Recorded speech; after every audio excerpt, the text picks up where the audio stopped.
Voor de 44ste keer alweer had Oeral plakvoeden.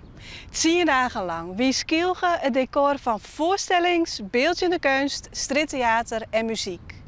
Dit wie Oeral 2024.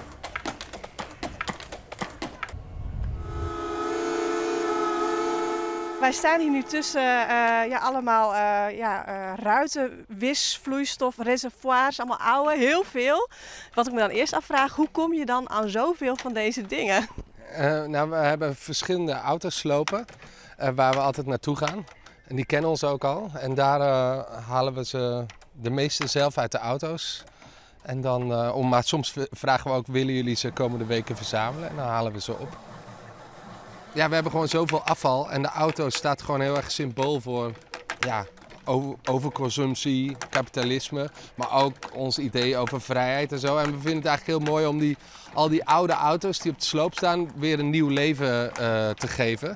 Op zo'n manier, dus dat je er ineens iets moois van maakt in plaats van dat velden vol oude auto's en roestige bakken ergens staan. Proberen wij die weer een nieuw leven te geven.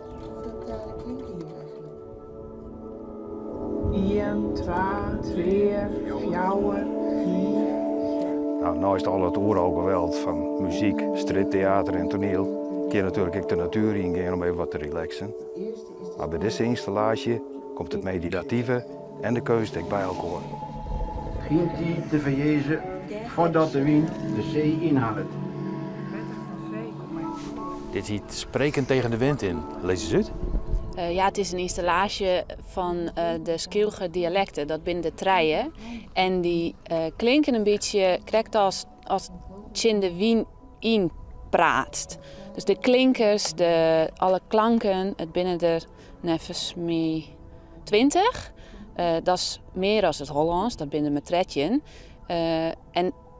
Het idee is een beetje dat het een soort binnen, omdat het dan van die wien komt. Waar het koord uitstaan is. Ik zag ook hoe je haar bekje bewogen had. Woorden kruipen op.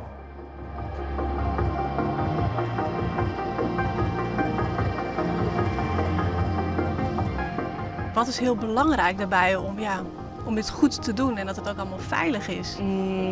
Heel veel samenwerken, luisteren naar elkaar en niet per se enkel verbaal, maar ook eigenlijk lichaamshouding en taal. En oogcontact helpt heel veel om iets te communiceren dat alles veilig verloopt. En heel veel oefenen.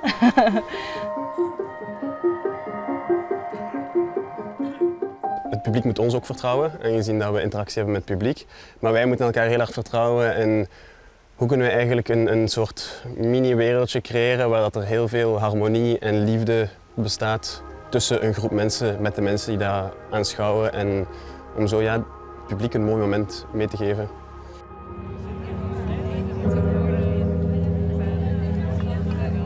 Onze werk begint altijd vanuit onze eigen relatie, dus de romantieke relatie.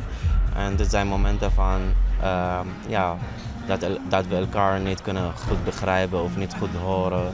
Dat je een soort van muur bouwt om jezelf te beschermen. En vanuit daar is alles begonnen. Daarom dachten wij, een fysiek muur is echt een hele sterke statement in deze tijden.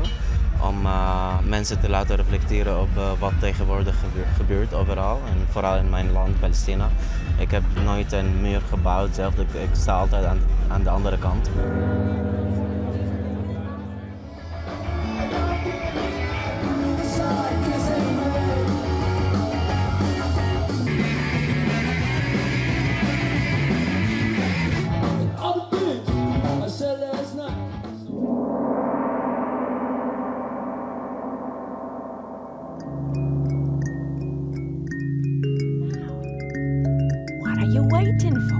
Het is eigenlijk voor het eerst dat wij een voorstelling maken haar echt op het plak. En wij hier beiden nog nooit in het eikenbosje West, maar wij zijn hier direct eigenlijk verliefd op. Ja.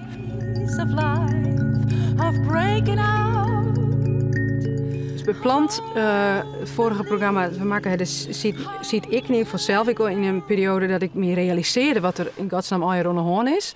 Maar de klimaatcrisis die ik in 2000 weet ik echt hoe leerde van hoe zit het in elkaar en wat was meestal dan al jaar onricht zie eigenlijk, zonder dat we dat soms in de gaten hebben. En daar kwam wel een soort grote verontwaardiging en woede bij naar boven. En dat wil je dan ik delen. En dan komt er op een gegeven moment weer in een orenfase. Dus mijn vraag wie nou, wat is het verhaal wat nou nodig is om te vertellen. Vorige keer zag ik mijn plant het gong over de kloof tussen mens en natuur. En nu gaat het over de diepe verbinding die er is tussen mens en natuur. The blowing leaves were falling like leaves were falling when the wind is calling out. Dus ben ik jullie nu verlaat, geloof ik plechtig dat ik jullie... Het gaat eigenlijk over hoe de Arabische wereld uit elkaar is gevallen en over hoe, het lot van de Palestijnen, hoe zij verdreven zijn hoe zij niet meer in hun land kunnen wonen. Er komen lijkjes van kinderen aan bij het mortuarium, waarbij met stift hun naam op een arm of been staat geschreven. Dat doen de ouders, zodat ze geïdentificeerd kunnen worden en niet met enkel een nummer op het laken worden begraven. What we are trying to do here is to amplify the unheard voices, and we think that this is mainly the duty of art.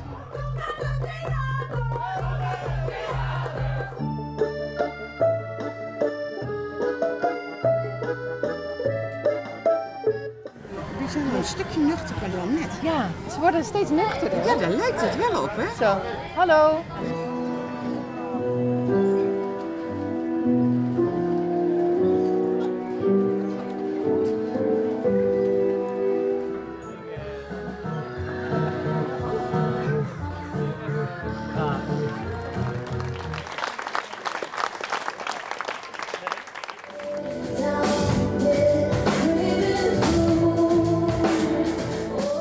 Als kind was ik altijd tijdens oerol, voelde het voor mij heel veilig om ook een beetje expressief te zijn. Want ik had vaak wel als kind zo van, je bent toch een beetje op een soort klein eiland. En ik was dan toch een beetje creatief en ik wilde graag dingen experimenteren, ook qua hoe ik eruit zag. En het was eigenlijk tijdens oerol de enige periode in het jaar waarin ik dacht, oké, ik ben niet de raarste. Want er waren toch altijd wel mensen die nog soort van iets expressiever waren.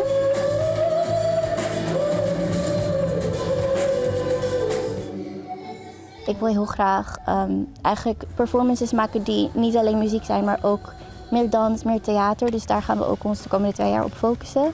Dat er dus meer muziek komt, maar ook dat de shows wat uitgebreider worden en dat het meer echt een hele ervaring is. Kijk met me mee. Zie het patroon dat de ballen in de lucht beschrijven. Zie de sierlijke kleine bocht waarmee ze eerst omhoog, dan naar beneden gaan. De hele voorstelling is eigenlijk begonnen toen we waren op een feestje en daar zagen we een kunstwerkje, een sculptuur, een soort lijn die zich door de ruimte wond. En we dachten, als een jongleur beeldende kunst zou maken, zou het er zo uitzien. En ik wist eigenlijk niet dat ik van abstract geometrische kunst hield, moet ik zeggen.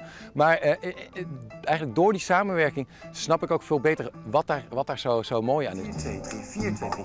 Als je één patroon bovenop een ander patroon neerzet, wordt een soort magisch gecombineerd. Het is lastig uitleggen dat je allemaal gaat kijken naar een voorstelling die gaat over patronen en codes met jongleurs. De meeste mensen zijn eigenlijk dan al afgehaakt.